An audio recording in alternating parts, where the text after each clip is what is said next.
You've been told your whole life that happiness comes from giving yourself away, from pleasing others, from chasing approval, from carrying everyone's weight but your own. But if that were true, why do you still feel exhausted even when you give everything? Why do you still feel stuck, like your life belongs to everyone else except you?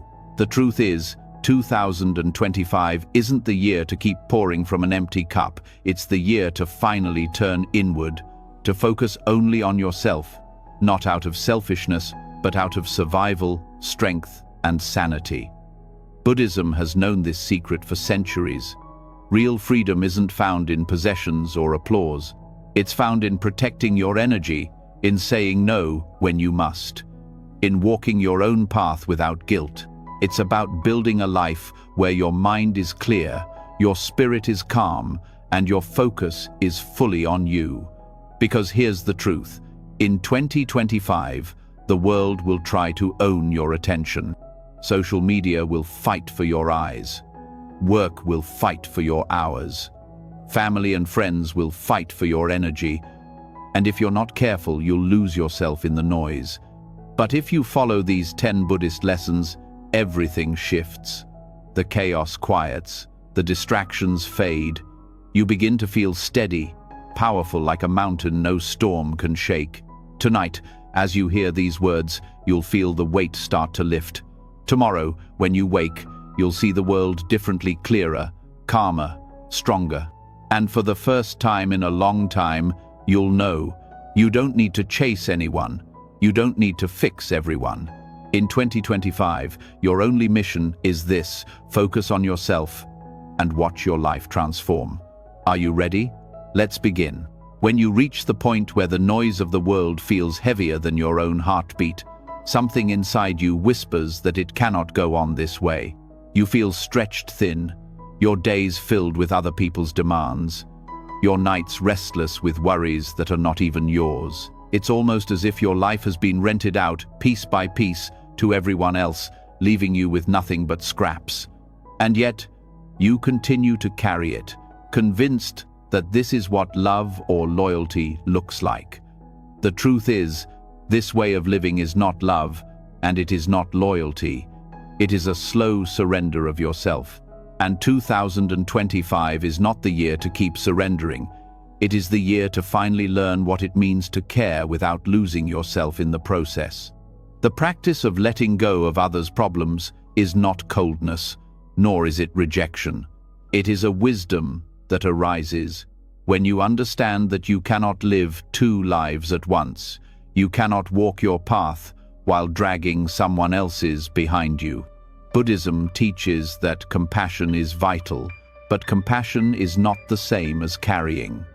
To hold another person's suffering in your heart without confusing it for your own is one of the highest forms of love. When you cling to the belief that you can fix everything for everyone, you become trapped in illusion, and illusion always leads to suffering. Start by noticing the weight you are holding right now that does not belong to you.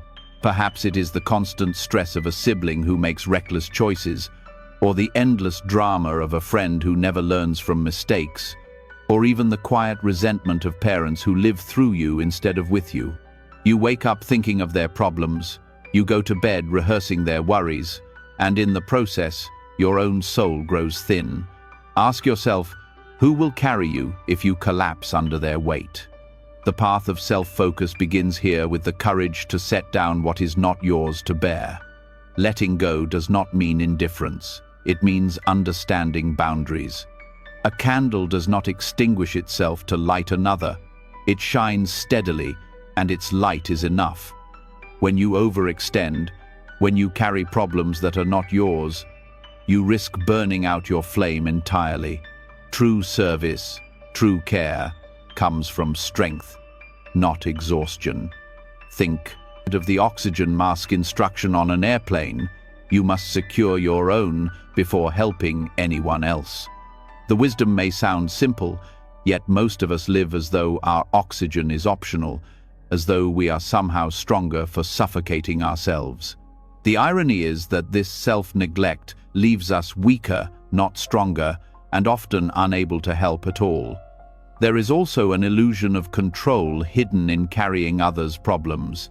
Deep down, you may believe that if you worry enough, sacrifice enough, or take on enough responsibility, you can control the outcome of someone else's life. But Buddhism teaches the truth of impermanence. Nothing can be fully controlled, not even your own future, let alone another's. To carry another person's problem as though it were your own is to rebel against this reality, to fight against the flow of life. The moment you release this illusion, something extraordinary happens. You begin to respect the other person's journey.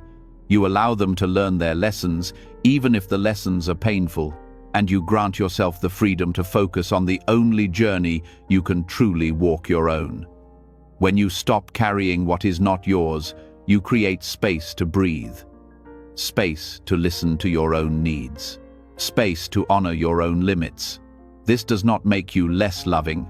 In fact, it makes your love more powerful, because it is not rooted in desperation or martyrdom, but in clarity. A person who knows how to stand in their own center becomes like a tree with strong roots, offering shade and shelter, but never mistaking another's storms for its own. There will be guilt at first.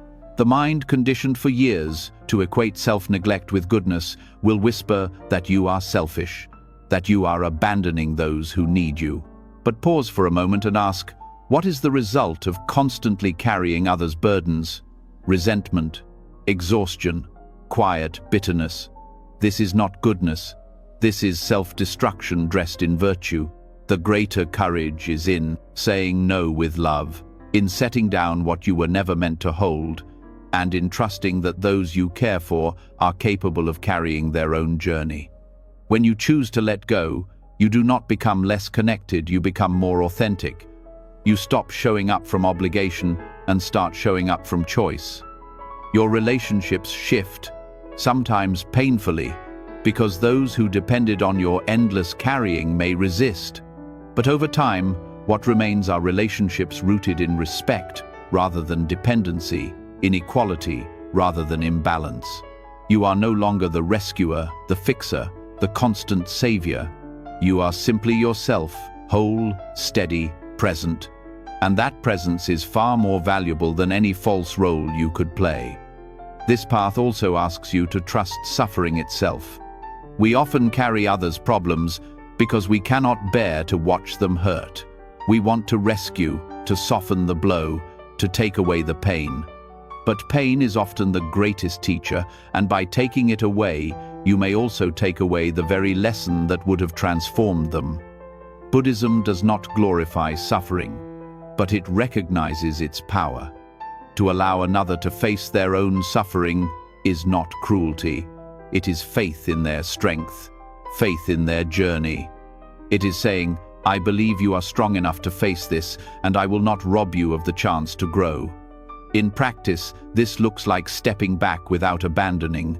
You listen, but you do not absorb. You support, but you do not sacrifice your own well-being. You care, but you do not confuse their karma with yours. It is a discipline of the heart, a constant reminder that compassion has boundaries. The Buddha himself left his family not out of coldness, but because he understood that he could not awaken while entangled in their expectations. He returned later, but only after he had found his own path. In the same way, you too must step back in order to step forward. Learning to let go also transforms the way you speak and act. Instead of offering solutions to every problem, you begin to offer presence. Instead of trying to carry, you begin to reflect. You say, I hear you, I care for you, I trust you. These words free both you and the other. They affirm that love does not require chains, that connection does not require carrying. And in that space, you find peace. Peace not from abandoning, but from allowing. As you walk into 2025, make this your practice. Each time you feel the weight of someone else's problem pulling you down, pause. Ask yourself, is this mine to carry? Will carrying it help them, or will it only weaken me? Am I doing this out of love or out of fear? These questions cut through the fog of guilt and obligation. They return you to clarity, reminding you that your first duty is to your own path. And when your path is clear, when your center is strong, you are far more able to be a true source of support. Over time, as you release the habit of carrying others' burdens, you will notice something else. Your energy returning. Your days feel lighter. Your mind grows quieter. You rediscover what it feels like to live inside your own life, not inside everyone else's. This rediscovery is profound because it reveals how much of your suffering was never truly yours. You see how much of your identity was built on roles you never chose: caretaker, fixer, savior. And in that moment of realization, you taste a freedom that is both fierce and gentle. The freedom of being yourself. This freedom is not the end of caring, it is the beginning of caring rightly. When you are no longer crushed by the weight of others' problems, you can love with openness, without resentment. You can give without losing. You can listen without drowning. You can be present without being consumed. This is the balance the Buddha pointed to. Compassion without attachment, love without chains. It is a love that liberates both you and those around you. As you cultivate this practice in 2025, remember that it is not a single decision, but a daily discipline. Each moment offers you a choice: to carry or to release, to control or to trust, to drain yourself or to stand steady. Each choice shapes you. Over time, the discipline becomes natural, and you will wonder how you ever lived any other way. And in that new way of living, you will find that focusing on yourself is not isolation, it is alignment. It is the simple, radical act of choosing to live your own life fully, without apology. And from that choice, everything changes. Your relationships deepen, your energy grows, your path clears. You no longer feel like a prisoner of everyone else's chaos. Instead, you walk through 2025 with clarity, strength, and peace. Not because life is suddenly easy, but because you are finally carrying only what is yours, and that is enough. When you finally stop carrying what was never yours, something unexpected rises inside you. A new kind of space appears, one that feels strange at first. Without the constant noise of other people's problems, without their weight pressing against your chest, you are left face to face with yourself. For many, this is unsettling. The silence feels empty, almost threatening, because for years distraction has been a shield. But within that silence lies the doorway to everything you have been searching for. The next step is learning to sit with it, to use quiet not as a void to run from, but as a tool to return to your own voice. Silence is not the absence of sound, it is the presence of clarity. In a world where every moment is flooded with chatter, opinions, and endless noise, silence has become rare, almost unnatural. We have trained ourselves to fill every gap with music, with scrolling, with conversations that often lead nowhere. Yet when you strip it all away, what remains is the truth of who you are. This truth does not shout, it whispers. And if you are never still enough to hear it, you may live an entire life disconnected from yourself. Buddhism teaches that wisdom grows not in constant talking but in deep listening. To listen to others, yes, but most importantly, to listen to the self beneath the noise of the mind. The practice of silence is a discipline, a way to return home to yourself. In silence, the endless stories of the ego lose their grip. The constant internal debates soften. You begin to notice the rhythm of your breath, the texture of your thoughts, the emotions that rise and fall like waves. In silence, you meet yourself without filters, without performance. For many, this is the first time they truly hear the sound of their own life. There is a power in this quiet that no external achievement can match. Think of how often decisions are made in haste, under pressure, surrounded by noise. How often have you agreed to something just to avoid the discomfort of pausing? Silence slows the process. It allows you to see what you truly feel, not what you have been conditioned to say.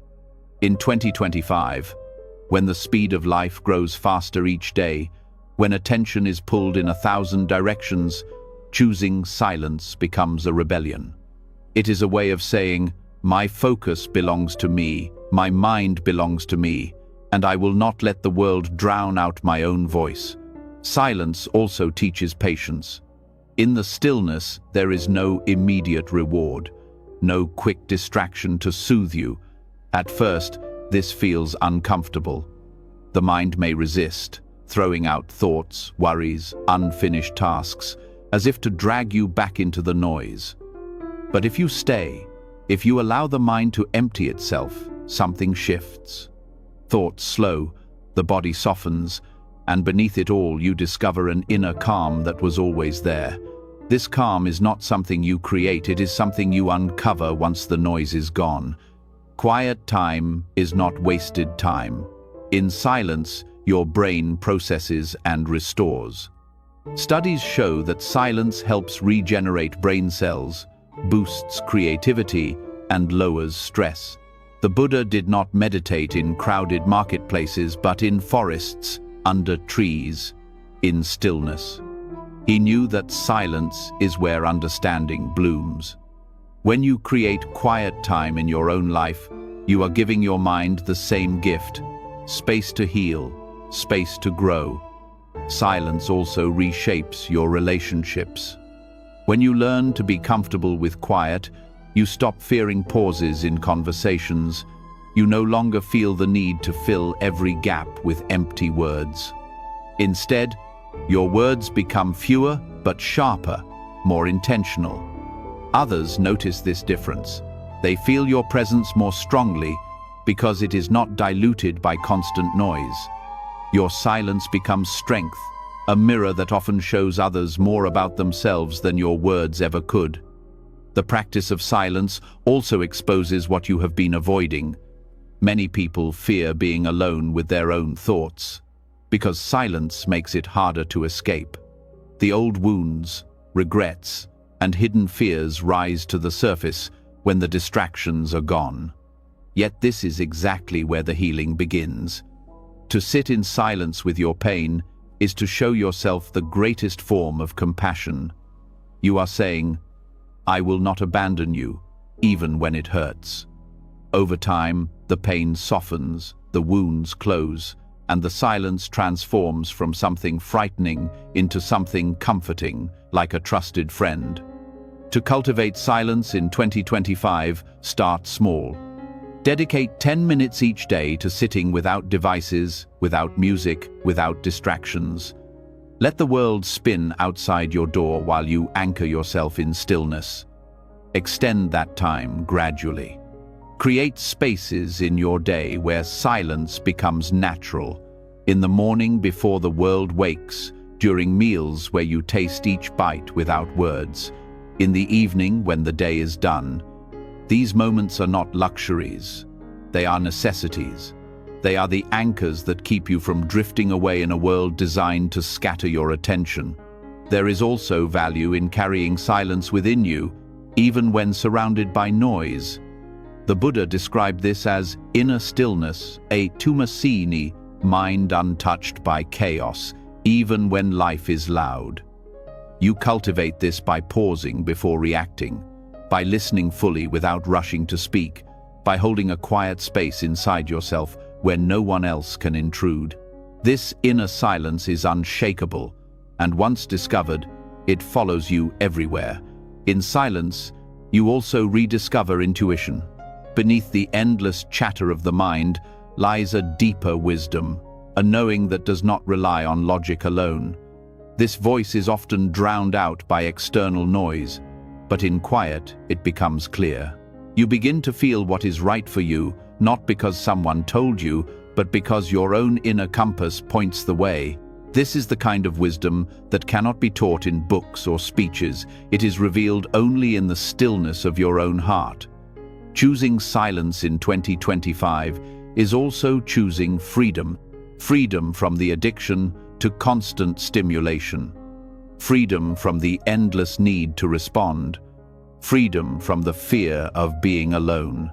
You learn that silence is not emptiness, but fullness, a fullness of presence, of awareness, of life itself. And in that fullness, you begin to hear not only yourself, but the world more clearly. The sound of the wind, the rhythm of your breath, the subtleties of another's voice. Silence sharpens your perception until everything becomes more vivid, more alive. There is a reason monks take vows of silence for extended periods. They know that silence is not weakness, but power. It strips away the unnecessary, leaving only the essence. In your own life, even without a monastery, you can practice this discipline. Try spending a day speaking only when necessary. You will notice how much energy is wasted in words that add nothing. You will notice how silence makes you more present, more aware of your surroundings. And you will notice how others respond differently to you because silence draws respect. Silence also reconnects you with gratitude.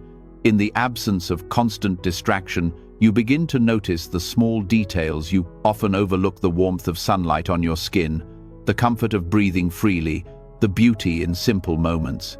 Gratitude is not born from abundance but from awareness, and silence makes awareness possible. As you deepen this practice, silence becomes less about an act and more about a way of being. You carry it within you like a secret strength. It steadies you in conflict, it calms you in stress, it guides you in decisions. While others drown in noise, you walk quietly, clearly, fully in touch with yourself. This is the gift of silence. And when you reach this place, you realize that silence was never empty. It was never a void to be feared. It was the space where you finally met yourself, where your true voice emerged, where your focus returned to where it always belonged, on you. And in 2025, when the world is louder than ever, silence will be your sanctuary, your compass, your power. It will remind you that the clearest answers do not come from outside, they rise from within, but only if you are quiet enough to hear them. When silence begins to reshape your life, when you finally hear the sound of your own voice without interruption, something else rises into view. You start to question everything you thought mattered. The noise that once defined success, applause, titles, possessions, feels strangely hollow compared to the calm you feel inside. You begin to see that much of what you once chased was never truly yours, that the standards handed down by the world were borrowed illusions. This is where the next lesson begins, redefining what success really means, shifting it from the endless pursuit of more to the quiet power of peace. Success has long been tied to accumulation. More wealth, more status, more recognition, more proof that you are worthy. Yet no matter how much is collected, the hunger does not end. The deeper question emerges: why does gaining so much still leave people restless? The answer is simple yet profound, because success measured in possessions is success built on sand. It cannot hold you steady, it cannot carry you through suffering, and it cannot give you the one thing you crave most: inner stability. Buddhism turns this definition inside out. Instead of chasing external validation, it teaches that real success is the mastery of the mind, the ability to find peace regardless of circumstance. A wealthy person consumed by fear of loss is poor in spirit, while someone with little who carries serenity is already abundant. Peace does not depend on how much you hold in your hands, but on how lightly you hold life itself. This shift begins when you recognize the traps of comparison. Society thrives on measuring people against one another: who earns more, who looks better, who has achieved milestones faster. Yet this constant measuring pulls you away from yourself, turning your life into a race you never chose to run. In silence you can see this trap clearly, and once seen, you can step off the track entirely. You start to build your own measure of success, one that does not collapse under the weight of other people's expectations. Redefining success also demands an honest look at desire. Possessions themselves are not evil. It is the attachment to them that breeds suffering. A car can carry you, a house can shelter you, money can provide stability. But when they become your identity, when they define your worth, they turn into chains. The Buddha taught that desire without awareness creates endless cycles of dissatisfaction. Every possession leads to a craving for more, every achievement to a new comparison. But when desire is tempered by wisdom, possessions can serve without enslaving. True success reveals itself in contentment. Not the contentment of resignation, but the kind born from knowing when enough is truly enough. Think of the difference between eating until satisfied and eating until sick. The first nourishes, the second destroys. In the same way, a life built on peace recognizes the balance point where striving turns into suffering. That point is unique to each person, and it can only be discovered by turning inward, not by following what the world tells you. This new definition of success reshapes daily living. Instead of asking, "What have I gained today?" the question becomes, "How much peace have I kept today?" Each small choice becomes a test, saying yes when you mean yes, saying no when you mean no, pausing instead of reacting, choosing simplicity instead of clutter. These choices may seem small, but they accumulate into a life where you are no longer pulled apart by constant striving. Peace as success also transforms ambition. Many fear that if they stop chasing possessions, they will lose drive, that life will become stagnant. But peace does not mean stagnation. It means aligning ambition with meaning, moving with purpose rather than compulsion. When your drive comes from clarity rather than insecurity, your actions are more effective, your work more fulfilling. You do not burn yourself out to prove worth. You act because the action itself feels aligned with who you are. This way of living also changes how you experience failure. In the old model of success, failure is devastating, a blow to your identity. But when success is peace, failure loses its sting. A setback does not define you. It becomes part of the journey, an opportunity to deepen resilience. Peace is not destroyed by circumstances because it was never built on circumstances in the first place. To live this lesson in 2025, start by redefining your metrics. Instead of asking how much you own, ask how calm you feel when you wake up in the morning. Instead of asking how others see you, ask whether you are living in alignment with your own values. Replace the question of "How high have I climbed?" with "How steady is my ground?" This redefinition does not remove the possibility of success as the world defines it. It simply prevents you from being enslaved by it. This path also reshapes relationships. When success is measured by peace, you stop treating others as competitors. Their achievements no longer threaten you because their path is theirs and yours is yours. Instead of jealousy, you find inspiration. Instead of comparison, you find respect.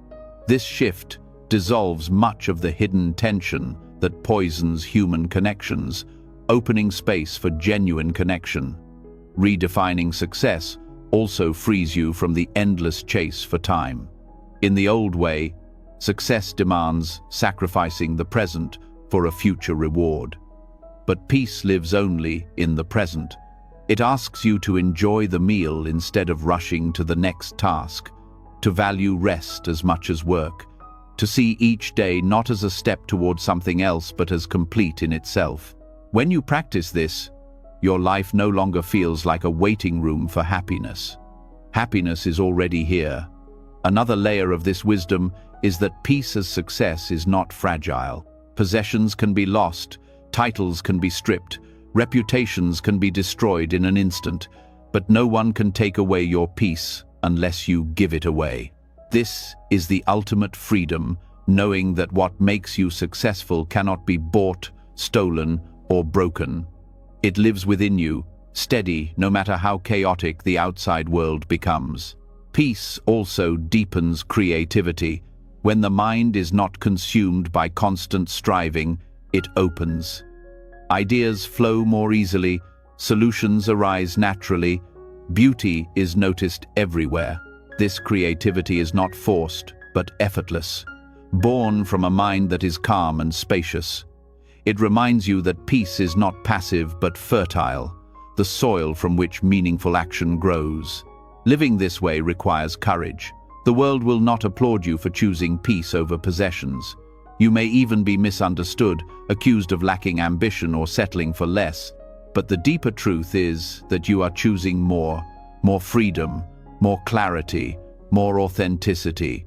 And over time, others will see the strength in your calm, the richness in your simplicity, the success in your peace. This lesson also teaches that success is not solitary. When you live from peace, your presence affects those around you. You become a source of calm in chaos, a reminder that another way is possible. This influence is far greater than any wealth or title, because it changes lives not by telling but by being. In this way, your peace becomes a gift that multiplies, shaping the world quietly but powerfully. In 2025, as life grows faster and louder, as pressure mounts to chase endless achievements, choosing to redefine success is revolutionary. It is refusing to measure your worth by standards that only lead to exhaustion. It is declaring that peace is not a consolation prize, but the ultimate prize. It is stepping off the treadmill of comparison and walking steadily on your own path.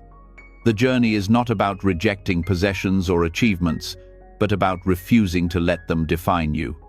It is about remembering that the truest success is found when your mind is calm, your heart is light, and your days are lived with clarity. In this way, peace becomes not just the goal, but the very definition of a successful life. And as you carry this into the days ahead, you will notice the subtle transformation. The urge to prove yourself weakens, the craving for more softens, the fear of losing fades. What remains is steady, unshakable, deeply satisfying. What remains is success that cannot be measured in numbers, but only in the quiet strength of your own being. What remains is the peace you have been searching for all along. When you begin to see that real success is not in possessions, but in peace, another truth quietly unfolds. Peace cannot survive without protection. It is fragile in the beginning, easily drained by demands, expectations, and the endless pressure to please. This is where the next lesson begins, the strength of saying no. Not the cold, harsh no of rejection, but the steady, loving no that guards your energy and honors your boundaries. Many people spend their lives saying yes when they want to say no. They say yes to avoid conflict, to be liked, to keep the peace. Yet each false yes is a theft. It steals time from your own path. It drains your spirit, and it weakens your sense of self. Over time, this constant self-betrayal builds into resentment. You begin to feel invisible, unheard, even used. Saying yes without alignment is not kindness, it is self-erasure. The art of saying no begins with clarity. To know what you must refuse, you first need to know what matters to you. Without this clarity, every request feels equal. Every demand feels urgent. But when you are grounded in your values, the decision becomes simple. If it protects your peace, it is a yes. If it threatens your peace, it is a no. This practice is not selfishness, it is honesty. It is the recognition that your energy is limited and precious, and if you spend it carelessly, you will have nothing left for what truly matters. In Buddhist practice, mindfulness is the key to this clarity. When a request comes, pause before reacting. Notice the feelings in your body. Does your chest tighten? Does your breath shorten? These are signals of resistance, the body's way of whispering no before the mouth has spoken. Too often, we override these signals out of habit. But when you learn to listen, your body becomes your guide. Honoring this wisdom is the beginning of self-respect. Saying no is also an act of compassion, though it may not appear so at first. When you say yes out of guilt or fear, the energy you give is not clean. It carries resentment, it carries heaviness, and it often harms more than it helps. But a clear no prevents this cycle. It allows others to face their own responsibilities, to find their own strength, to learn their own lessons. Just as carrying another's problem robs them of growth, saying yes when you mean no robs them of honesty. The art of no is the art of truth. Learning to say no requires courage, especially in a culture that glorifies busyness and self-sacrifice. Many equate constant availability with goodness, as though exhaustion were a badge of honor. But Buddhism teaches the middle way, not excess, not deprivation, but balance. To always say yes is imbalance, just as to always refuse would be. The wisdom lies in discernment, in knowing where to draw the line. There is also fear to face, fear of disappointing others, fear of rejection, fear of being seen as selfish. These fears are powerful, but they lose strength when exposed.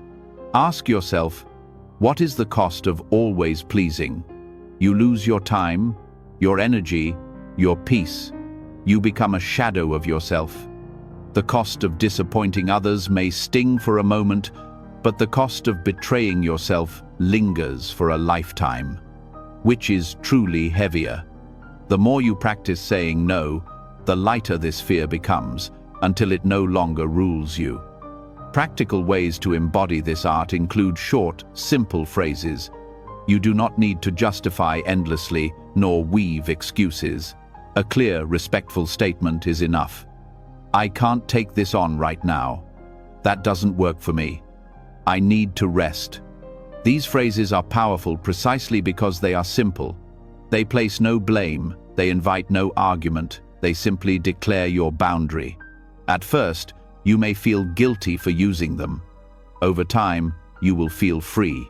Silence itself can be a form of no. Not every request needs a response. By not rushing to answer, by allowing space, you teach others that your time is valuable.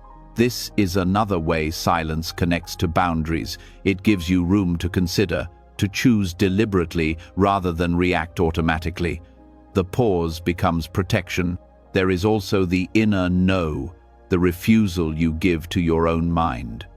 How many times do you push yourself beyond your limits out of restlessness or self-criticism? The art of no must extend inward, learning to refuse the endless voice that says you are never doing enough. Saying no to this voice is as vital as saying no to external demands. It is how you reclaim rest, joy, and presence. Saying no also reshapes relationships. At first, some may resist, especially if they have grown used to your constant yes. They may accuse you of changing, of being selfish. But over time, the relationships that remain are stronger, built on respect rather than dependency. Others begin to trust your yes more deeply because they know it is genuine. Your presence becomes more valued because it is chosen, not forced. In work, the power of no is even more vital.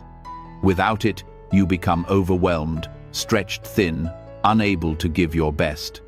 By setting limits, you protect not only yourself but the quality of your work. You teach others how to respect your boundaries, and in doing so, you model a healthier way of living. Leaders who practice this often inspire loyalty, because their teams feel both respected and encouraged to protect their own limits. The deeper lesson is that every no is also a yes to yourself, to your values, to your peace. Each time you refuse what does not align, you affirm what does. You reclaim the hours of your life. You preserve the energy of your spirit. You strengthen the root of your being. This is why the art of saying no is not just a skill, but a form of wisdom. Over time, no becomes less about refusal and more about direction. It is not a wall but a compass, guiding you toward the life you want to live. Every no clears space for a deeper yes. Yes to rest, yes to creativity, yes to connection, yes to growth. Without the power of no, these yeses remain buried under obligation. In 2025, when demands will only multiply, this art will be essential. The pace of life will not slow, the requests will not cease, the expectations will not lessen. But you can choose differently. You can draw limits, not out of anger but out of clarity, not out of rejection but out of love for your own path. Each no will become a declaration. My life is mine, my energy is mine, my peace is mine. And in that declaration, you will find strength you did not know you had. Strength not from domination, not from control, but from self-respect. Saying no is not shutting doors, it is opening the only door that truly matters, the door back to yourself. When you walk through it, you discover that the peace you fought to protect was never fragile after all. It was simply waiting for you to stand guard. When you begin to master the art of saying no, when you protect your energy with boundaries that honor your truth, something else begins to surface. With the noise reduced and your strength preserved, the spotlight naturally turns inward. You start asking yourself where you want to grow, what you want to improve, how you can step closer to the person you know you are meant to be. Yet here lies a subtle danger. Growth can easily become another form of punishment. The voice of self-criticism disguises itself as discipline, and instead of lifting you higher, it drags you down. This is why balance in growth matters. It is the practice of improving yourself without crushing yourself under impossible standards. Buddhism reminds us that growth is not about perfection but about progress. The lotus flower does not spring from polished marble but from muddy water, and yet it blooms with unmatched beauty. In the same way, self-improvement begins from your current state, however imperfect. To demand flawlessness before allowing yourself to feel worthy is to block the very process of becoming. Balance means allowing growth to be steady, kind, and sustainable. Without kindness, improvement becomes self-torture. With kindness, it becomes liberation. Too many people equate growth with harshness. They believe discipline requires punishment, that without constant pressure, they will become lazy or unworthy. But this belief only creates resistance. A mind that is constantly attacked will eventually shut down, just as soil that is overworked becomes barren. True discipline is consistent but gentle, firm but compassionate. It knows when to push and when to rest. In 2025, with endless voices telling you to hustle harder, faster, better, balance will be the difference between burnout and real transformation. One way to embody balance is by redefining what progress looks like. Progress is not always dramatic or visible. Often it is subtle, hidden in the way you respond differently to an old trigger, or in the patience you show when things do not go your way. These shifts may not look like much from the outside, but they signal deep change. To recognize them, you must learn to measure yourself not against others, but against your own past self. Comparison is poison to growth. Compassion is its fertilizer. Another layer of balance lies in pacing. Growth is not a race. It cannot be rushed without damaging the process. Think of a tree forced to grow too quickly. It may rise tall, but its roots are shallow and the first storm will topple it. Human growth follows the same law. If you try to transform everything at once, you exhaust your willpower and collapse under the weight of your own expectations. Balance means focusing on one step at a time, allowing each stage to settle before moving forward. This way, your growth becomes strong, rooted, and lasting. Self-awareness is crucial here. Too often, people pursue growth not from a place of love, but from shame. They try to fix themselves, because they secretly believe they are broken. But growth built on shame can never bring peace. It creates a cycle of never being enough, no matter how much progress is made. Buddhism teaches that you are already whole, already complete, even as you evolve. Growth is not about becoming worthy, it is about expressing the worth that is already there. When you embrace this, self-improvement becomes joyful rather than punishing. Balanced growth also includes rest as part of the process. Rest is not failure, it is fuel. Muscles grow stronger, not during the workout, but during the recovery. In the same way, the mind and spirit deepen not only in effort, but in reflection and stillness. If you push without pause, you break. If you alternate effort with rest, you flourish. The challenge is that rest is often undervalued in modern life, treated as laziness instead of wisdom. But those who rest intentionally, who allow space for renewal, always go further in the long run. In practice, balance can be seen in how you set goals. Instead of chasing perfection, set intentions that are realistic, flexible, and aligned with your values. For example, instead of demanding that you meditate for an hour every day, begin with 5 minutes and let it expand naturally. Instead of forcing yourself into a strict routine that leaves no room for life's unpredictability, design practices that can bend without breaking. Flexibility is strength, rigidity is fragility. Another trap to avoid is comparison disguised as inspiration. It is natural to admire those who seem further ahead, but when admiration turns into self-criticism, it poisons your growth. Every path is unique. What nourishes one person may not nourish another. Balance means learning from others without abandoning yourself. You take inspiration, but you adapt it, shaping it into something that fits your rhythm. This prevents the frustration of forcing yourself into molds that were never meant for you. Mindfulness is again the key to this balance.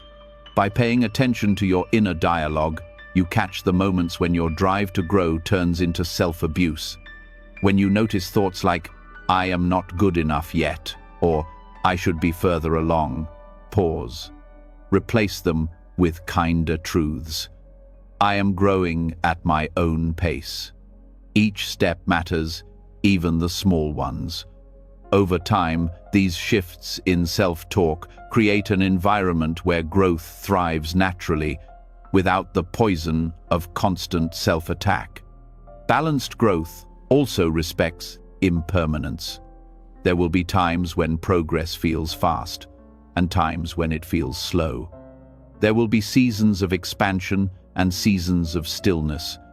Instead of forcing constant forward motion, balance allows you to honor the natural rhythms of life. Some lessons need time to ripen.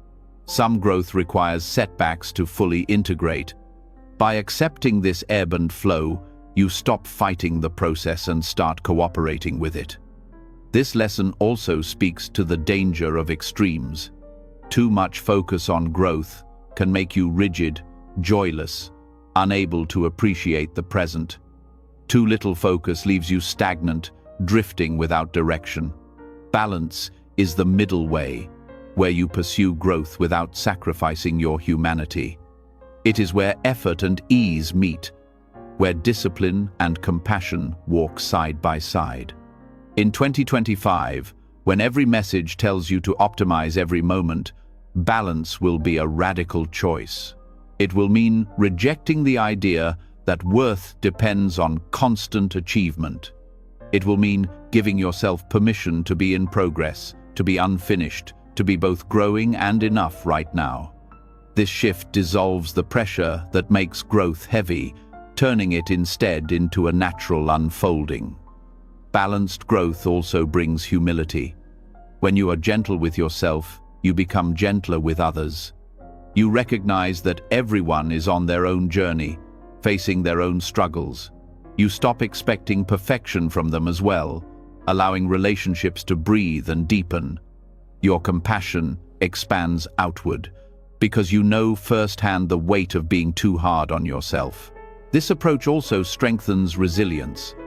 When setbacks come, as they inevitably will, a balanced mindset helps you adapt rather than collapse. You do not interpret failure as proof of unworthiness, but as part of the process.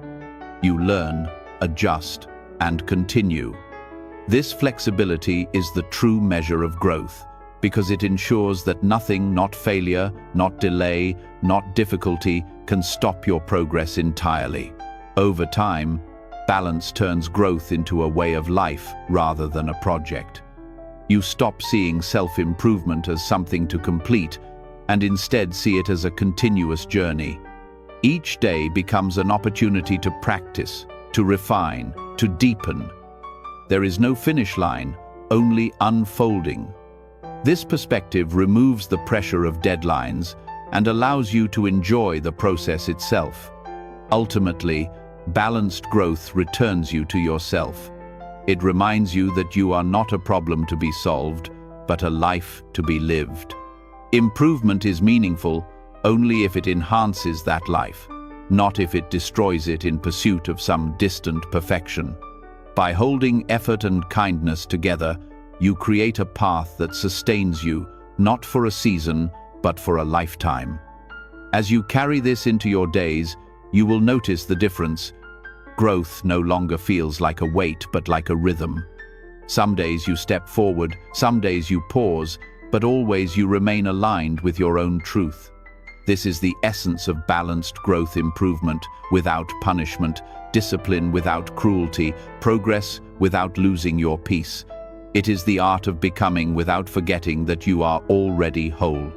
When growth finally begins to feel balanced, when you learn to improve without tearing yourself apart, another challenge quietly appears.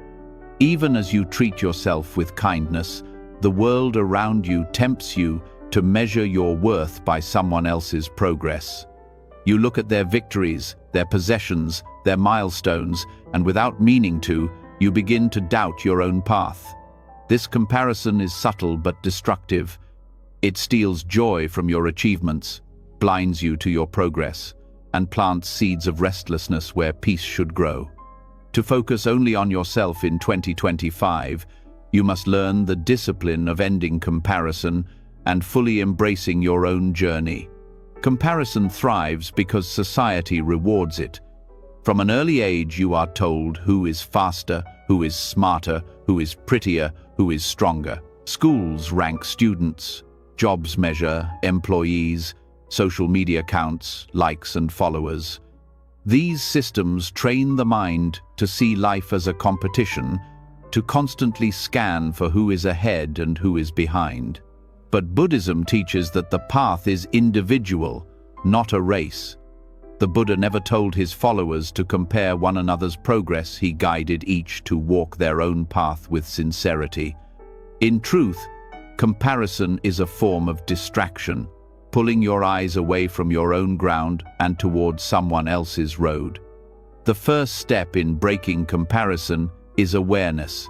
Notice how quickly it arises, often in small, everyday moments. You see someone announce a new promotion, and suddenly your job feels inadequate. You notice a friend traveling, and your home feels dull. These shifts happen instantly, pulling you into dissatisfaction without your consent. By naming these moments, you regain power. You can pause and remind yourself, this is comparison, not truth. Their life does not diminish mine. Their journey is not mine to copy. Comparison also thrives on illusion. What you see of another's life is rarely the full picture. People display the polished version, the successes, the smiles, the highlights. What remains hidden are the struggles, the doubts, the private pains. Yet your mind compares your unfiltered reality with their carefully curated surface. It is like comparing the backstage mess of your life with someone else's spotlight performance. This distorted vision ensures you always feel behind. Breaking this illusion requires honesty. Everyone carries burdens, even if you cannot see them. The deeper problem with comparison is that it erodes gratitude. When you are busy measuring what you lack against others, you forget the abundance already in your hands. Gratitude cannot grow in the shadow of envy. But when you shift focus back to your own path, gratitude returns naturally. You begin to notice the steps you have taken, the lessons you have learned, the quiet victories that matter more than applause. This practice not only dissolves envy, but strengthens your sense of direction. Gratitude anchors you in your own life, making it enough. Buddhism teaches the concept of right effort, working diligently on your own growth, without being consumed by desire or comparison. Right effort means giving your energy to what you can control, not wasting it on chasing someone else's shadow. It means walking steadily, even if others seem to be sprinting. Often the one who sprints burns out quickly, while the steady walker reaches further. Your pace is your own, and honoring it is the key to peace. In 2025, social media will remain one of the greatest traps for comparison. Every scroll offers an endless highlight reel of other people's lives. To protect your mind, you must use it consciously or step away. Ask yourself, does this feed my growth, or does it poison my peace? Be willing to limit exposure, to unfollow accounts that stir envy, to create boundaries around how much you engage. Digital minimalism is not weakness, but wisdom, a way of reclaiming your attention from systems designed to exploit your insecurities. Comparison also weakens relationships. It turns friends into rivals, family into competitors, strangers into benchmarks. Instead of celebrating others' joy, you feel threatened by it. Instead of offering support, you withdraw in envy. But when you stop comparing, connection transforms. You can celebrate someone else's success without feeling diminished, because their path no longer defines yours. Joy multiplies instead of divides, and relationships deepen with sincerity. Another aspect of comparison is the illusion of timing. You may feel behind because someone achieved something earlier than you, but every path has its seasons. Some flowers bloom in spring, others in autumn, and both are beautiful in their own time. Forcing your timeline to match another's only creates frustration. Trusting your own timing allows you to focus on preparation rather than pressure. When the season is right, your growth will unfold naturally without force. Self-awareness is again central. Comparison often hides insecurity. You compare because you doubt your own worth, because you believe you must prove something to validate your existence. But worth is not conditional. It does not depend on achievements or appearances. It is inherent, woven into your being. The more you return to this truth, the less you feel the need to measure yourself against anyone. Buddhism emphasizes the middle path precisely because extremes, whether pride or envy, distort reality. Returning to balance, you see clearly, I am enough as I am, and still I can grow. Practically, you can counter comparison with reflection. Instead of asking, why am I not like them? Ask, how have I grown from where I was? This question keeps your focus inward, where true change happens. Journaling is one tool to support this. By recording your progress, you create evidence of your own journey, a reminder that you are moving even when comparison whispers otherwise. Each entry becomes a mirror, showing your growth without needing anyone else as a reference. Comparison is also tied to craving. The Buddha described craving as the root of suffering, and comparison feeds it constantly. You crave what others have, forgetting that each desire, once fulfilled, will simply birth another. The cycle is endless. To break it, practice contentment in the present. This does not mean abandoning ambition but shifting its foundation. Strive not to outdo others but to align more deeply with yourself.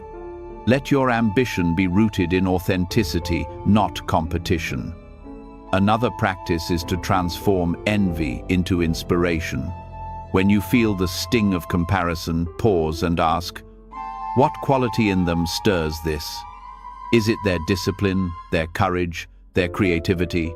Instead of resenting it, use it as a mirror to see what you want to cultivate in yourself. In this way, comparison becomes fuel rather than poison, guiding you toward growth without self-destruction. In 2025, with life accelerating and external pressures multiplying, letting go of comparison will be one of the most radical acts of freedom. It will mean reclaiming your joy from systems designed to keep you dissatisfied. It will mean walking your path with steady focus, no matter how loudly others boast of theirs. It will mean trusting that your life, in its unique rhythm, carries its own form of success. When you release comparison, you notice something remarkable. The peace you sought was always there, hidden beneath the noise. You realize that your worth was never in question, that your path never needed to look like anyone else's. The weight of envy lifts, the fog of inadequacy clears, and what remains is clarity. You walk lighter, steadier, rooted in your own ground. And in this state, you no longer fear others' success, you celebrate it. You no longer feel threatened by difference, you honor it. You no longer measure yourself against the world, you measure yourself against your own truth. This is the freedom of focusing on your own path. This is how you stop comparing and start living fully, deeply, and authentically in 2025.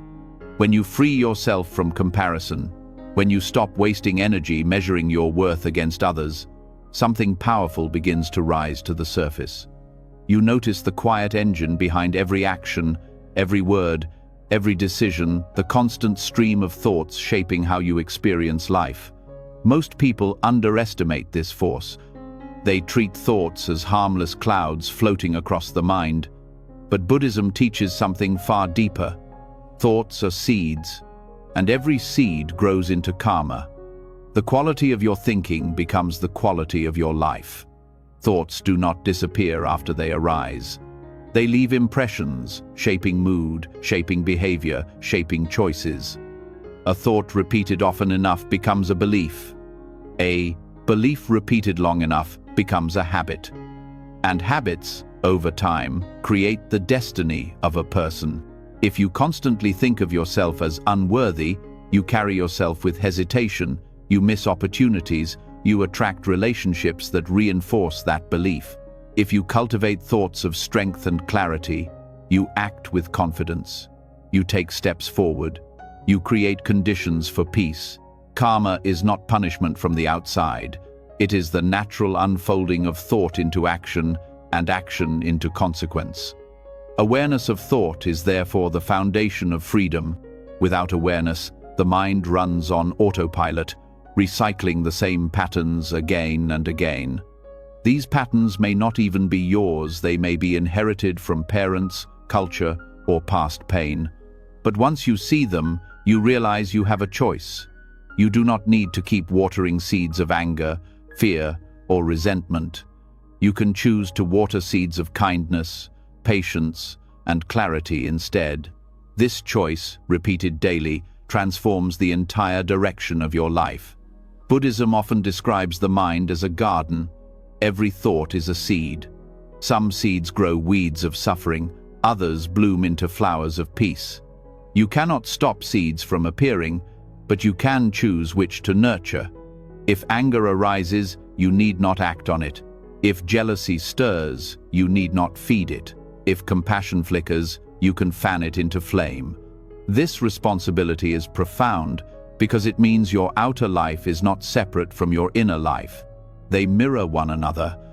A chaotic mind creates a chaotic world. A calm mind creates a calm life. The connection between thought and karma also explains why negative thinking feels heavy.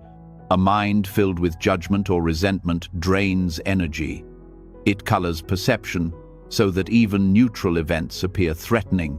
For example, if your thoughts dwell constantly on betrayal, you interpret kindness with suspicion.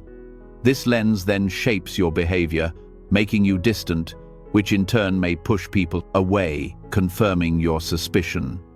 The cycle continues, not because the world is against you, but because your thoughts created the conditions for that reality. To break such cycles, you must change the root, the thoughts themselves. This does not mean suppressing or denying negativity. Thoughts will arise, good and bad. The practice is to meet them with awareness. Instead of fusing with a negative thought, step back and observe it. Say to yourself, "This is anger. This is fear. This is craving." By naming it, you create distance. You recognize that the thought is not your identity, but a passing cloud. This space gives you power, the power to choose whether to feed it or let it dissolve. Another aspect of thought and karma is intention. Two people may perform the same action, yet their karma is different because the thought behind it differs. For example, giving money with genuine compassion creates harmony, while giving the same amount for recognition creates attachment. The action is identical, but the thought shapes the result. This is why mindfulness emphasizes not just what you do, but the quality of awareness with which you do it. Every intention plants a seed, and that seed will bear fruit. In 2025, this teaching is more vital than ever. The world is saturated with distractions pulling your thoughts in every direction. News cycles provoke fear, advertisements spark craving, social media fuels envy. If you do not guard your mind, it becomes a garden others plant for you. Suddenly you are living in fields of anxiety and dissatisfaction that were never yours to begin with. Protecting your thoughts is therefore protecting your life. To focus on yourself means to take ownership of what you allow to grow in your mind. Practical practice begins with meditation, but not only on the cushion. Throughout the day, pause and notice the tone of your thoughts. Are they kind or critical, expansive or narrow, hopeful or despairing? Each tone points to the karma being created. This awareness is like a compass, showing you when you are drifting towards suffering and when you are moving toward peace. With practice, you can redirect thoughts before they solidify into words and actions. Thoughts also influence the body. Science now confirms what Buddhism taught centuries ago. Patterns of thought affect stress levels, immune function, even cellular health. A constant stream of anxious thoughts keeps the nervous system in fight or flight mode, leading to exhaustion and illness. Positive and balanced thinking, on the other hand, activates rest and recovery, promoting health. Karma is not just spiritual, it is physiological. Your body feels what your mind repeats. By changing thought, you change health. Another layer is how thoughts shape relationships. The way you think about others determines how you treat them, which determines how they respond. If you assume someone dislikes you, you act defensively, creating distance. If you think kindly, you act openly, creating connection. Over time, these small shifts accumulate into entire patterns of relationship.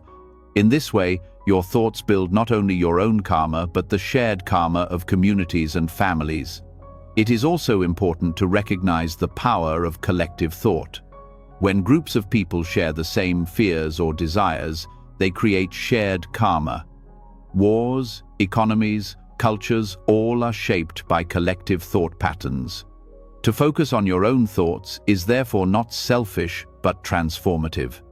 By healing your mind, you contribute to healing the larger field of thought around you. Peaceful thoughts ripple outward, just as violent ones do. To deepen practice, cultivate deliberate thoughts through reflection and gratitude. Each morning, set an intention. Today I will meet challenges with patience. Today I will practice kindness. Today I will value stillness. These intentions are seeds planted consciously, directing the mind toward peace. At night, reflect on how thoughts shaped your actions, not with judgment but with curiosity. Over time, this builds awareness that is steady and strong. The Buddha taught that karma is not fate, it is not fixed. Karma is simply cause and effect. If you have sown seeds of suffering in the past, you need not be bound forever. By planting new thoughts today, you create new conditions tomorrow. This is freedom, the recognition that your life is not written in stone but in soil, and soil can always be replanted. In 2025, this truth is your shield against hopelessness. When challenges feel overwhelming, when the world feels unstable, remember that the one realm you always control is the realm of thought. No one can plant seeds in your mind without your permission. The more you guard this space, the more you shape a life that reflects peace instead of chaos. Eventually, you realize that thoughts are not small or invisible, they are the architects of your reality. Every belief, every choice, every path you take begins as a thought. To treat thoughts carelessly is to surrender your life to chance. To treat them with mindfulness is to reclaim authorship of your destiny. Karma is not punishment or reward from outside, it is simply the echo of what you think, returning in the form of your lived experience. When you take responsibility for your thoughts, you stop seeing yourself as a victim of circumstance. You see clearly, my mind is the root, my life is the fruit. If I want peace, I must think peace. If I want clarity, I must think clarity. If I want freedom, I must think freedom. This is the heart of the lesson. Your thoughts create karma, and karma shapes not only who you are, but who you will become. In this awareness, every moment becomes sacred. Each thought is an opportunity, each breath a chance to plant wisely. And as you continue forward, you carry this truth with humility and with strength. Focus on the quality of your thoughts, and you will transform the quality of your life. When you begin to see how your thoughts shape your reality, when you take responsibility for the seeds you plant in your mind, another truth becomes impossible to ignore. Much of your suffering comes not only from what you think, but from what you cling to. The world teaches you to hold tightly to possessions, to achievements, to titles, to labels. Each object, each identity feels like proof that you matter. Yet the more you accumulate, the heavier you become. The weight is not only physical but emotional, a constant burden to protect, maintain, and prove. The next step on this journey is discovering the freedom that comes when you let go, when you own less and live more. Possessions promise security, but often they create fear. The more you own, the more you worry about loss. A simple shirt carries no pressure, but an expensive wardrobe can stir anxiety about stains, theft, or fashion trends. A home offers shelter, but when it becomes tied to status, it chains you with mortgages, upkeep, and comparison. In this way, what was meant to support life begins to consume it. Letting go is not about rejecting all comfort, but about reclaiming your freedom from these hidden chains. Buddhism teaches that attachment is the root of suffering. This does not mean you cannot enjoy things. It means you must not confuse them with your identity. Owning less is not poverty, it is clarity. It allows you to see the difference between tools that support life and illusions that trap it. When you release what you do not need, space opens up, not only in your room but in your heart. That space is where peace lives.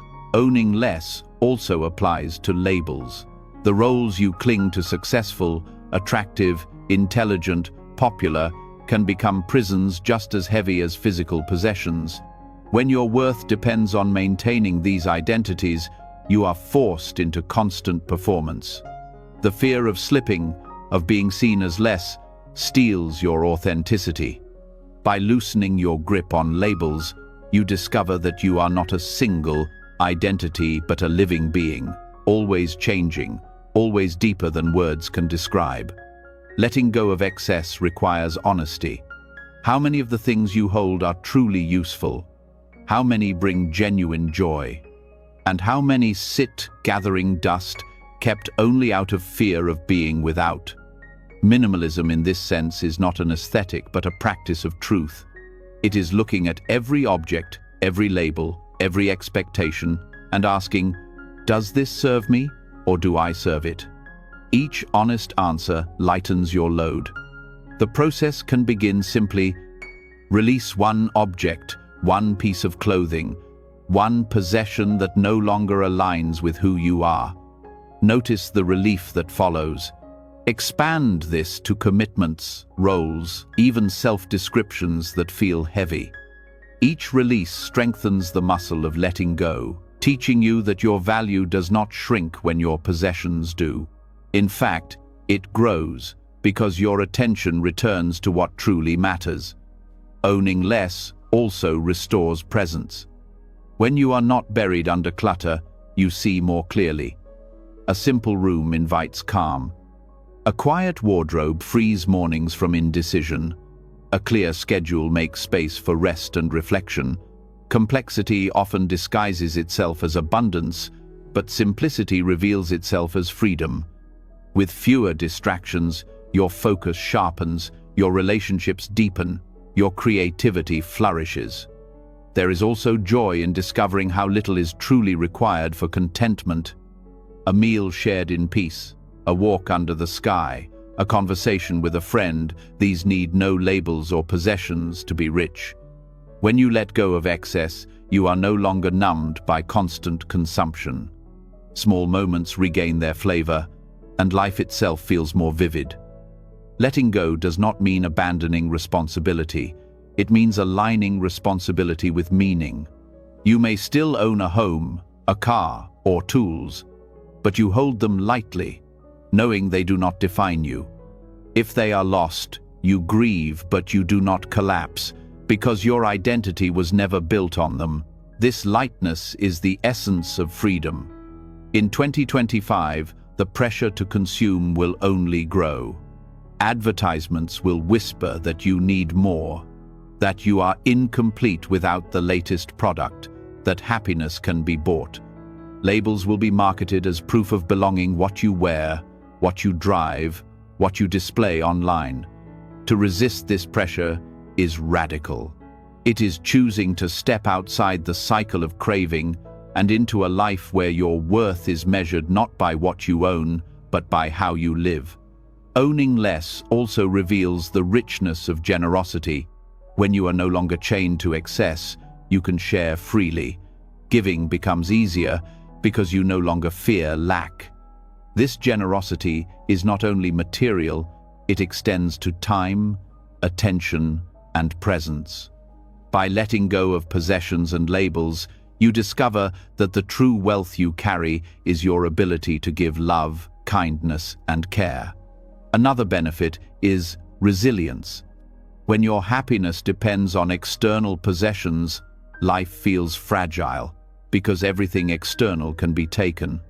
But when your joy is rooted in simplicity, you are less shaken by change. If wealth comes, you enjoy it without attachment. If it goes, you remain steady. The storms of life cannot uproot a person whose roots are not entangled in excess. Owning less is also owning your time. Every object requires maintenance. Every label requires effort. Every possession steals minutes of life. By letting go, you free hours to focus on what nourishes your soul. Instead of spending weekends managing clutter, you spend them deepening relationships. Instead of chasing status, you pursue learning, rest, or creativity. In this way, simplicity restores not just space, but time itself. To practice living more while owning less, cultivate appreciation for experiences over things. Memories cannot be lost or stolen. They require no storage and grow richer over time. The laughter of a shared meal, the peace of watching a sunrise, the satisfaction of completing something meaningful, these are treasures beyond possessions. When you focus on these, your life becomes abundant even with little. This lesson also applies inwardly. Labels like failure, success, victim, or hero are as heavy as objects. To live more, you must release them. You are not confined to one role, and you do not need to cling to any fixed identity. Each day offers renewal, the chance to step into life freshly, unburdened by yesterday's definitions.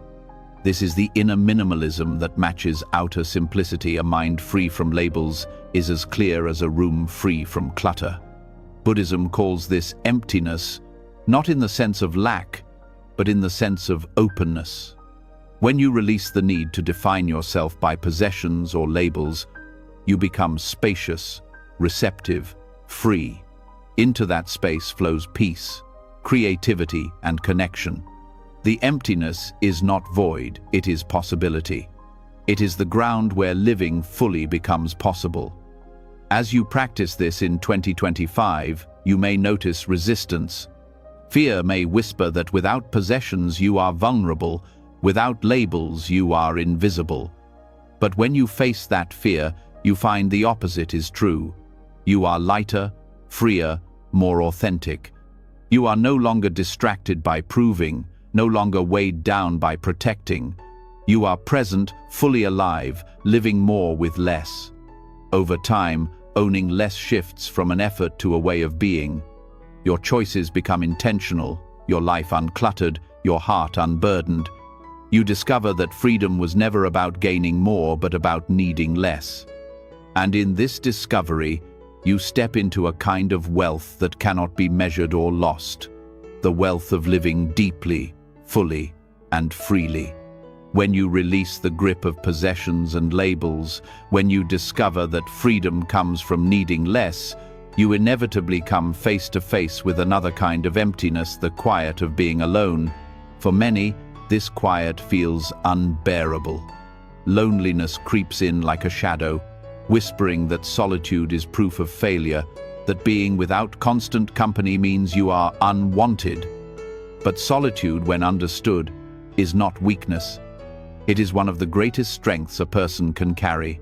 The shift from lonely to peaceful alone is not about finding people to fill the silence, but about transforming the silence itself into a sanctuary.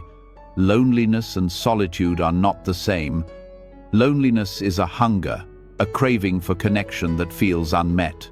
Solitude is fullness, a state where your own presence is enough. The difference lies not in whether you are physically alone, but in how you experience that aloneness. One is emptiness that hurts, the other is space that heals. This shift does not happen overnight. It begins when you stop resisting solitude and start exploring it, like a hidden landscape within yourself that you have been too busy to enter. Buddhism teaches that suffering comes from attachment. Attachment not only to things, but also to the constant presence of others. When you depend on others to confirm your worth, you are never truly free. Every absence feels like a wound, every silence like rejection. But when you learn to rest comfortably in your own company, you no longer grasp desperately at others to fill you. Connection then becomes a choice, not a need, and relationships become lighter, freer, more genuine. Solitude offers a mirror. In the quiet, the distractions fade, and what remains is you, your thoughts, your fears, your dreams, your truths. At first, this mirror can be difficult. Old wounds rise, unhealed pain surfaces, doubts echo louder without outside noise to drown them. But these are not punishments, they are invitations. Solitude allows you to see clearly what you have been carrying, to face what you have been avoiding, to heal where you have been numb. It is in solitude that the deepest self-awareness is born. Peaceful solitude also strengthens resilience. A person who fears being alone is fragile, always dependent on external presence. A person who has made peace with solitude is unshakable. They can walk through absence, rejection, or change without collapsing because they carry stability within themselves. This is not detachment from others, but balance. When you can stand fully alone, you can also stand fully with others, without clinging, without fear. In solitude, creativity awakens. Great thinkers, artists, and sages throughout history sought solitude not because they were antisocial, but because silence and space allow the mind to expand. Without constant input, new ideas surface, connections form, insights bloom. The Buddha himself spent long periods alone, meditating under trees, walking quietly, allowing wisdom to ripen. In the same way, your own solitude becomes a fertile ground for growth when you stop running from it. The fear of solitude often arises because people confuse presence with noise. They believe they must always be talking, sharing, doing to feel connected. Yet solitude teaches the opposite. Presence is not about noise, but about awareness. When you are fully present with yourself, you discover that silence is not empty, it is alive. The sound of your breath, the stillness of your body, the rhythm of your thoughts, these become companions, not enemies. Learning to enjoy being alone also transforms how you approach relationships. When you no longer fear solitude, you stop entering relationships out of desperation. You choose them because you want to, not because you need to. This creates healthier connections, free from clinging or control. Others sense this difference. They feel the strength in your independence, the peace in your presence. And relationships deepen because they are built on freedom rather than fear. Practical steps toward this peace include creating rituals of solitude, walk alone without distraction, sit quietly without reaching for your phone, eat a meal in silence, journal your thoughts without filter. These small acts train the mind to settle into aloneness with comfort rather than panic. Over time, solitude shifts from something you endure to something you treasure. Solitude also teaches balance between inner and outer life. Constant external focus drains energy, scattering attention in every direction. Solitude gathers it back, centering you in yourself. This inner centering makes your outer actions more intentional, your relationships more authentic, your work more focused. Instead of being pulled by every demand, you act from clarity because you know your own ground. Another gift of solitude is the discovery that your own presence is enough. Too often, people believe they must always be entertaining, achieving, or performing to justify their existence. But in solitude, stripped of roles and applause, you find the truth. Your being itself is valuable. Simply breathing, simply existing, carries worth. This realization dissolves the hunger for constant validation, replacing it with quiet confidence. In 2025, where connection is constant yet shallow, solitude is a radical act. Devices keep you always reachable, always surrounded by noise. Choosing solitude means reclaiming depth in a world obsessed with surface. It means valuing your own company in a culture that fears silence. It means discovering that the antidote to loneliness is not more people, but more presence with yourself.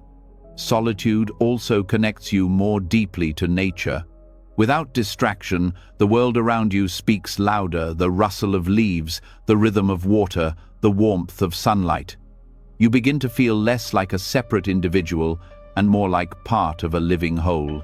This dissolves the sharp edge of loneliness, reminding you that you are never truly alone. The universe itself is your companion, and solitude becomes a way of feeling that connection more vividly. Over time, solitude shifts from being something you practice to something you embody. You carry it within, even in crowds. This inner solitude is not isolation but calm independence.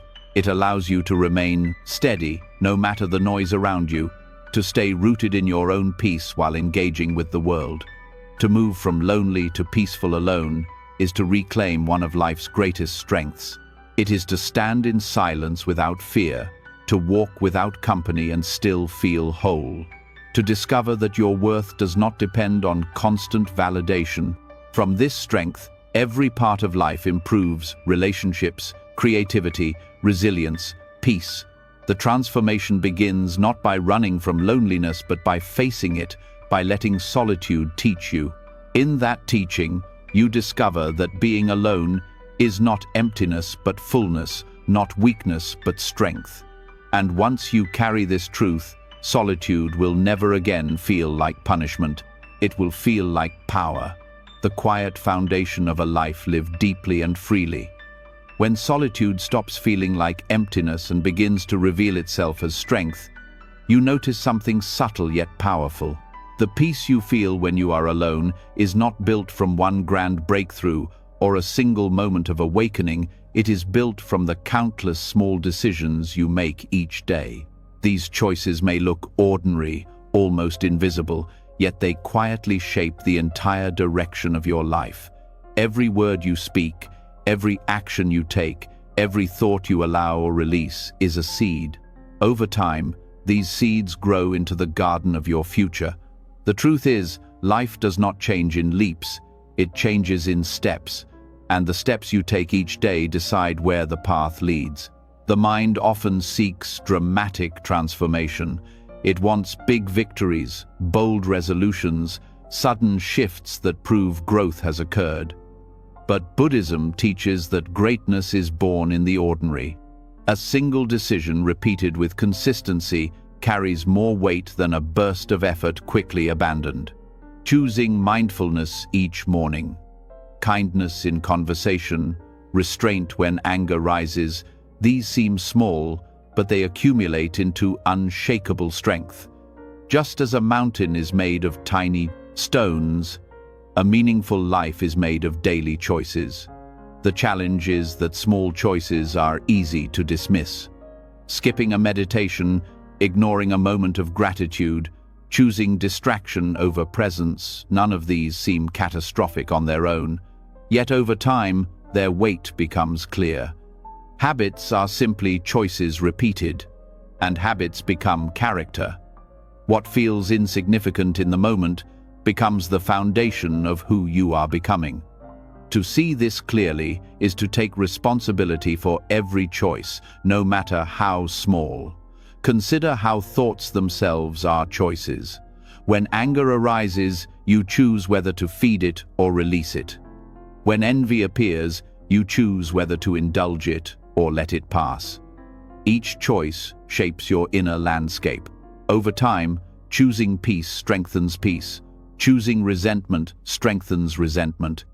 The same applies to actions.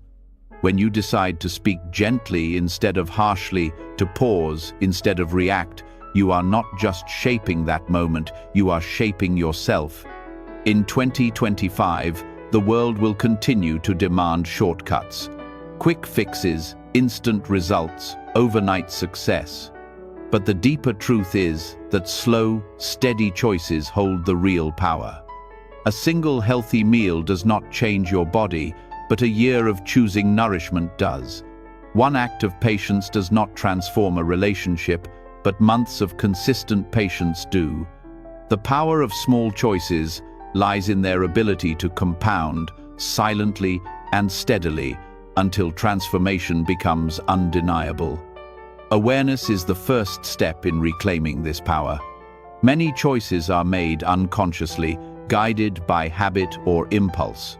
To wake up is to pause before acting, to recognize the space between stimulus and response.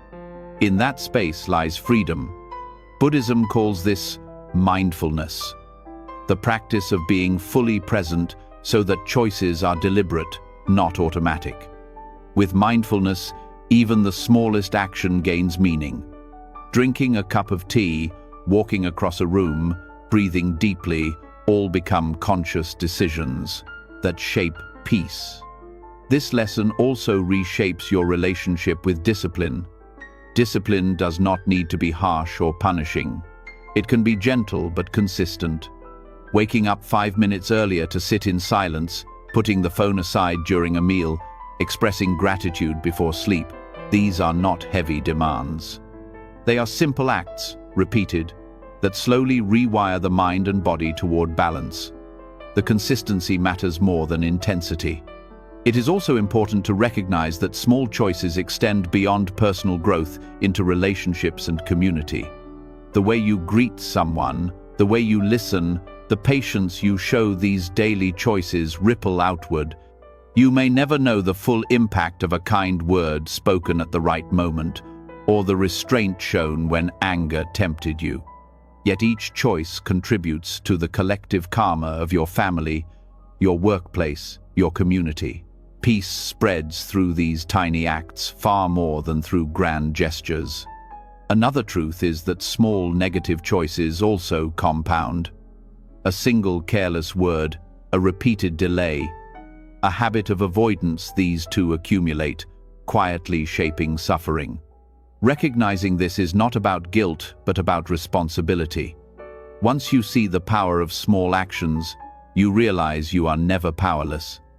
Every moment offers a chance to redirect, to plant a better seed, to shift the trajectory of your life.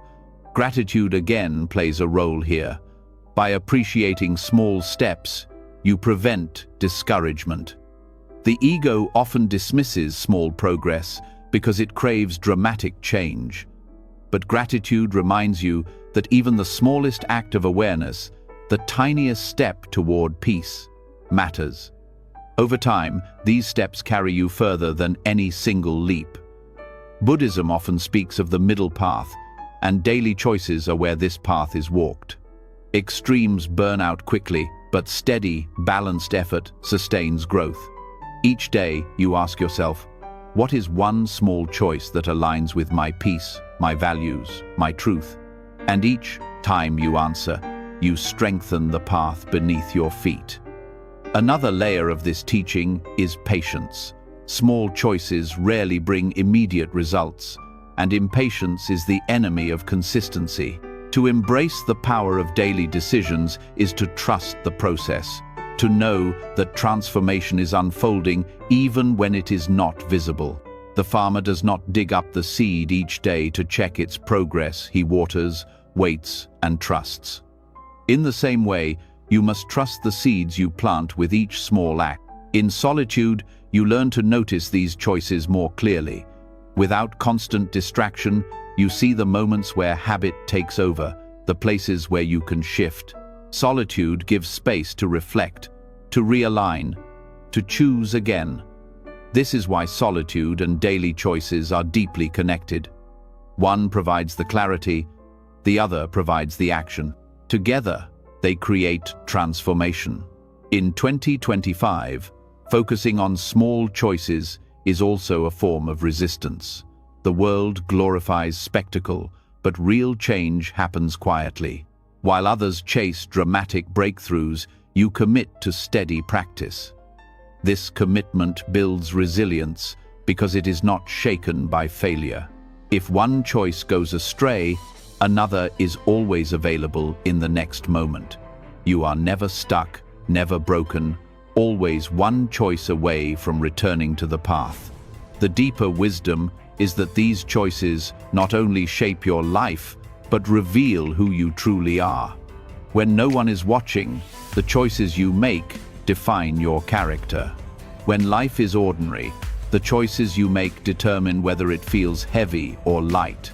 When challenges arise, the choices you have practiced daily decide whether you respond with fear or strength. In this way, the small is never small, it is the foundation of everything. Eventually, living this way turns choice itself into awareness. You no longer need to force or remind yourself. The small acts become natural, the habits become character, the character becomes destiny. What once felt like effort becomes flow, and the life you wanted to create reveals itself as the life you are already living. This is the gift of daily choices. They require no wealth, no special talent, no perfect circumstances. They are available to everyone, every day, in every moment. To see their power is to see that transformation is always possible, always within reach. And so the teaching is simple but profound. Do not underestimate the ordinary. Every step is a seed, every breath an opportunity. Small daily choices shape your life. And when you make them with awareness, kindness, and consistency, they shape a life filled with peace, freedom, and authenticity. When you begin to notice the quiet weight of your daily choices, when you see how even the smallest decision shapes the texture of your days, you come to an even deeper realization. Beneath those choices lies something older, something that has been whispering in your mind for years. It is the set of stories you tell yourself about who you are, what you deserve, and how the world sees you. These stories are not truths, they are ego's creations. They are lies dressed as certainty, repeated so often that you mistake them for your identity. To truly focus on yourself in 2025, you must begin the work of unlearning these ego stories and letting go of the false narratives that keep you trapped. The ego thrives on stories because it cannot survive in silence. It convinces you that you are only worthy if you succeed, that you are only lovable if others approve, that you are only safe if you stay in control. These are not facts but illusions. Yet the more you repeat them, the deeper they dig into your mind, shaping your choices, your relationships, even your sense of possibility. Unlearning these stories is like opening locked doors within yourself. Behind them waits freedom, authenticity, and peace. The first step in unlearning is recognition. Ego stories often hide in the background, woven into your inner dialogue so tightly that you barely notice them. They appear in thoughts like, "I am not enough. I must prove myself. If I fail, I am worthless." These lines feel natural because they have been rehearsed for years. But once you name them as stories, not truths, you weaken their grip. Awareness is the beginning of liberation. Ego stories are sticky because they offer a false sense of control. Believing "I am only valuable if I succeed" gives you a clear task. Succeed at all costs. But this clarity comes with chains. You become addicted to achievement, terrified of failure, unable to rest. Similarly, believing "I must always please others" makes you feel safe in approval, but leaves you exhausted, resentful, and disconnected from your own needs. The comfort of these stories is illusion. The cost is your freedom. Buddhism teaches that the self we cling to is not fixed. The ego tries to convince you that you are a solid identity, defined by your roles, your history, your mistakes, your titles. But in truth, you are fluid, changing from moment to moment. Just as a river is never the same from one instant to the next, you too are always in motion. Ego stories deny this truth by freezing you in time, holding you captive in a version of yourself that no longer exists. Unlearning requires compassion. You cannot fight ego stories with force because resistance often strengthens them. Telling yourself, "I should not think I am unworthy," only repeats the story of unworthiness. Instead, treat these stories as you would treat a frightened child, with patience, with understanding, with gentleness. When a story arises, meet it with curiosity. Where did this begin? Whose voice planted this belief? Is it truly mine, or did I inherit it from culture, family, or past pain? In this questioning, the story begins to dissolve. Letting go of ego stories also means embracing impermanence. Your worth does not rise and fall with each success or failure, because worth is not dependent on conditions.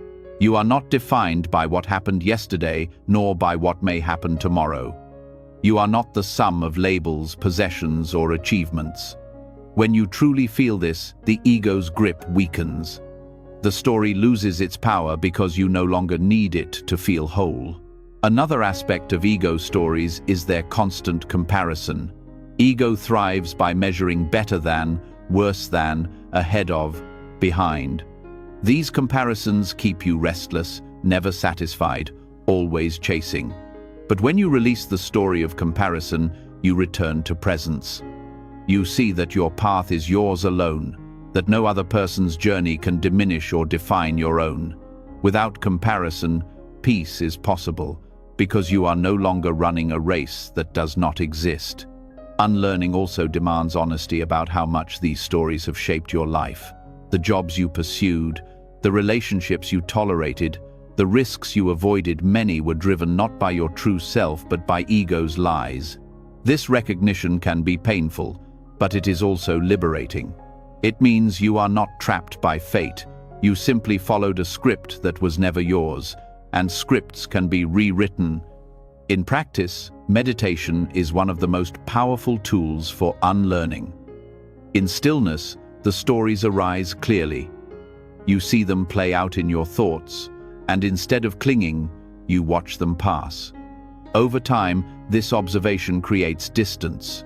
The story, "I am not enough," may still arise, but you no longer believe it as truth. It becomes like a line from a play you have seen too many times, familiar, but no longer convincing. Another practice is reframing. When an ego story arises, replace it with a truth that aligns with your deeper self.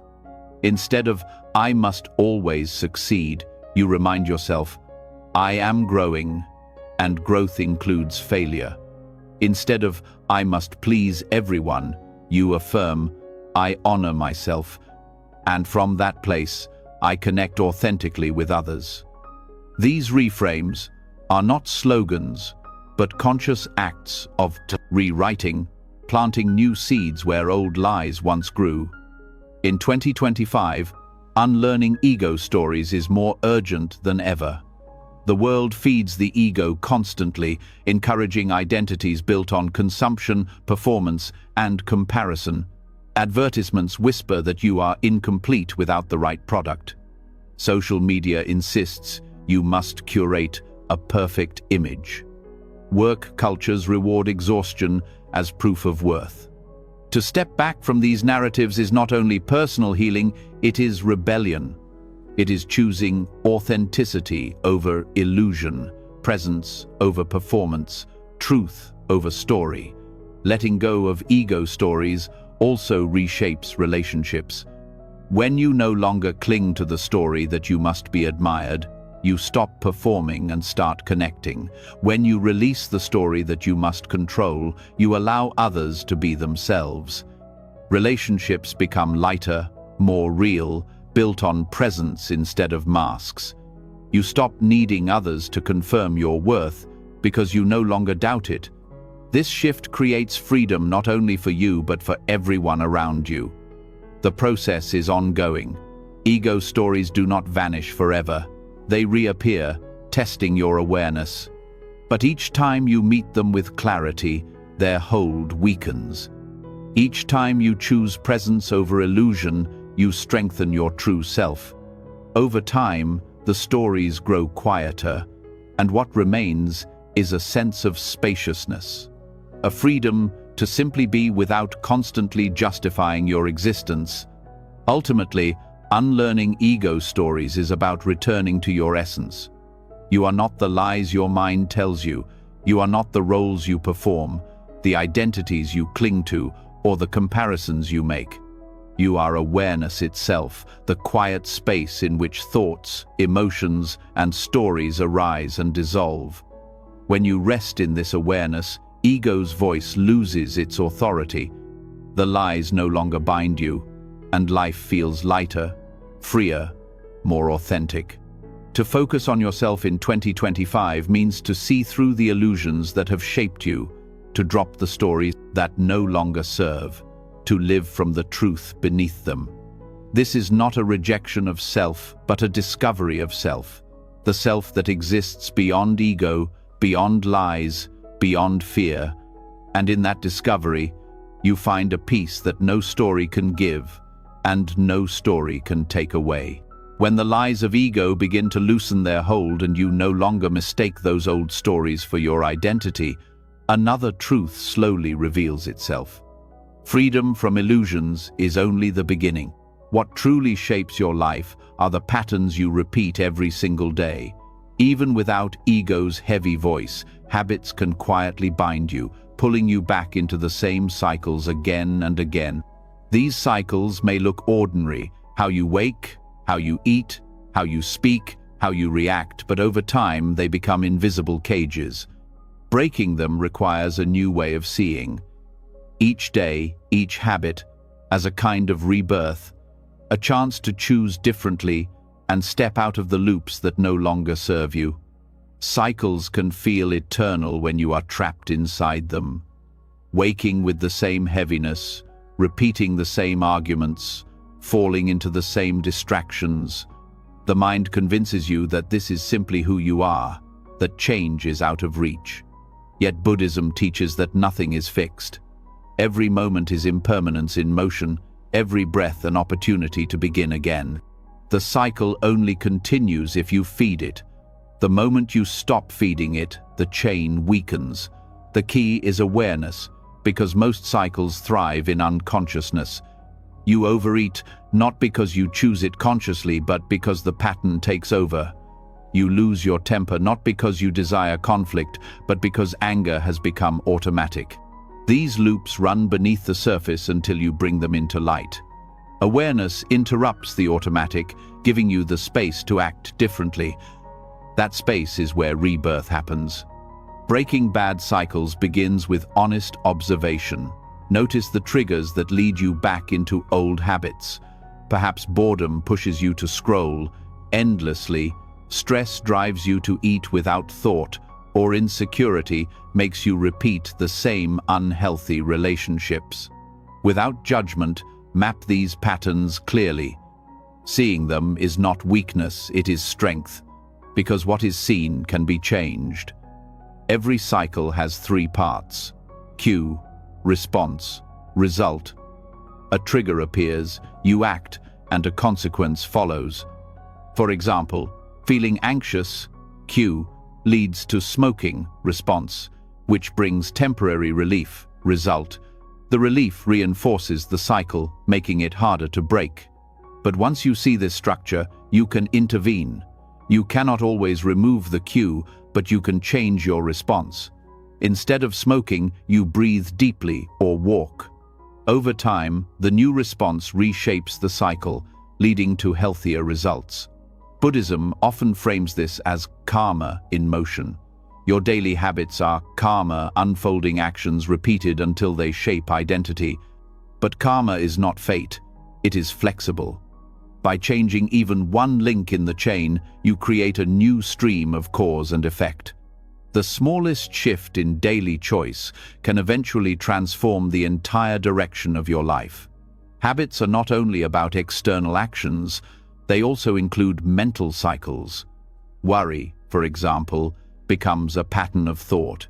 You face uncertainty, the mind spirals into worst-case scenarios, and anxiety deepens. Or resentment. A memory surfaces, the mind replays it, bitterness grows, and the cycle tightens.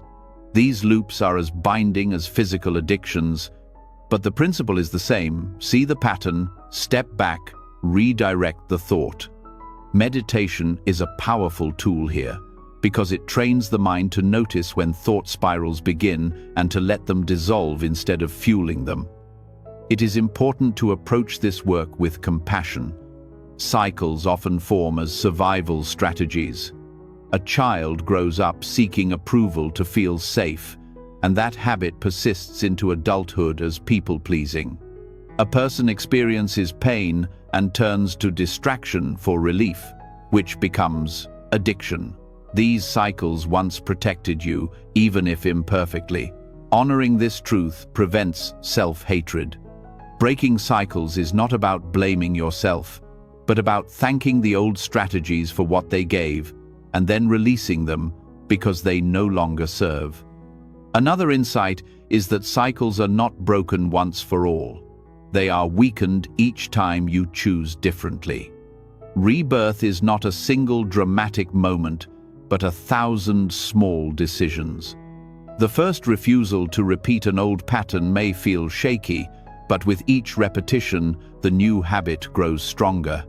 Just as water shapes stone drop by drop, new patterns carve themselves into your life through consistent practice. Ritual can help replace destructive cycles with nourishing ones. Instead of waking and reaching for your phone, you begin the day with 3 deep breaths. Instead of collapsing into distraction after work, you choose a walk in silence. These rituals anchor you in intention, reminding you that you are not at the mercy of habit but the author of your actions. Accountability also strengthens the process. Sharing your intention with someone you trust creates support. It is not about shame but about encouragement, about reminding yourself that you do not need to walk alone. Community has always been part of Buddhist practice for this reason. The Sangha provides reflection and strength when your own resolve feels thin. Breaking cycles also means forgiving setbacks. Old habits are stubborn. They return when stress rises or awareness slips. But one misstep does not erase progress. Each moment is still a chance to begin again. This is the essence of mini rebirths. You are never trapped by yesterday's failure because today offers a new choice. With this perspective, you stop giving up when perfection fails and instead continue steadily with patience. The power of seeing habits as rebirths is that it transforms life into constant renewal. You no longer wait for big changes to save you. You see that each decision, what you eat, how you speak, whether you pause or react, shapes not just the moment but the person you are becoming. This recognition is empowering because it places freedom in your hands, not in some distant future. Cycles also shape collective life. Families repeat patterns across generations: anger, silence, avoidance, addiction. To break a cycle in yourself is to break it for those who come after. Your children, your community, inherit not only your words but your patterns. Choosing differently today creates ripples of healing beyond your own life. In 2025, this teaching is especially urgent because modern life reinforces cycles of distraction and consumption. Technology, designed to capture attention, trains the mind into endless loops of checking, scrolling, refreshing. These cycles steal time, scatter focus, and deepen restlessness. Breaking them requires deliberate pauses, intentional choices, a reclaiming of attention. Each time you set the phone aside to breathe or connect with the present, you create a small rebirth, a reminder that you own your attention, not the other way around. There is also a spiritual dimension. Each habit broken, each cycle interrupted, is a step toward liberation. The Buddha described samsara as endless cycles of birth and death, fueled by craving and ignorance. On a smaller scale, our daily loops mirror this. Every time you break a cycle of craving, you taste a bit of freedom from samsara itself. Each mini rebirth brings you closer to awakening, not in theory but in practice, in the lived reality of your days. Ultimately, breaking bad cycles is about reclaiming agency. It is the refusal to let old patterns define you, the courage to see every moment as a chance to begin again. It is not glamorous work. No one applauds when you choose patience over anger, presence over distraction, discipline over indulgence. But these quiet